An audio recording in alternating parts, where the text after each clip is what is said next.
Listen, the enemy does not care who he uses, and he will use anybody to attack you. Your spouse, your kids, your friends. He will use your mama if he can. But the Bible says our battle is not against flesh and blood. So why is it so hard for us to not respond in the flesh? Tonight on my walk, I was listening to a lady talk about how her husband used to smoke weed and how the enemy was using him to attack her. At the time, she was a new believer and he wasn't a believer yet. She said one day he was lighting up as he was walking out of the house and he stopped and said, I've been smoking weed since I was 15 years old. If I didn't stop smoking weed for my mom, I'm not going to stop smoking weed for you. At that moment, she could have went off, could have argued with him, but she chose to be quiet. Instead, as soon as he walked out of the door, she said she told the devil, you can no longer talk to me through my husband again. And she immediately went into praying and interceding for her husband.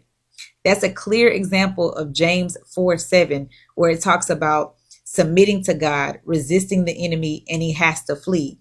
She didn't fight back with her husband. Instead, she was fighting for him in the spirit. That was a good story and a powerful reminder that we got to stop being so quick to respond to people in the flesh, fighting them back as soon as we're offended, because that's exactly what the enemy wants us to do.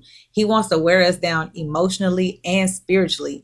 The Bible says the weapons of our warfare are not carnal, but mighty through God for pulling down strongholds.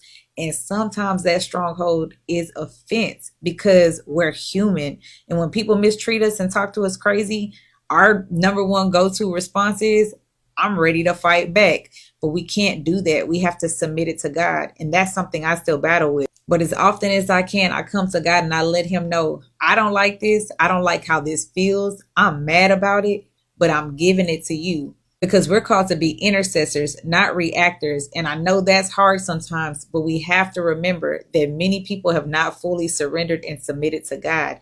That means that they're still walking in darkness and the enemy can use them however he sees fit. So the fight technically and really is not in the flesh, it's in the spirit. So the next time an offense comes your way, don't fight the person, fight in prayer because you've already been given the authority to do so. In Luke 10, it reminds you that you've been given the power to trample on all the power of the enemy. So use it. Don't fight them, fight for them. Stay in your word, stay encouraged, guys, in Jesus' name.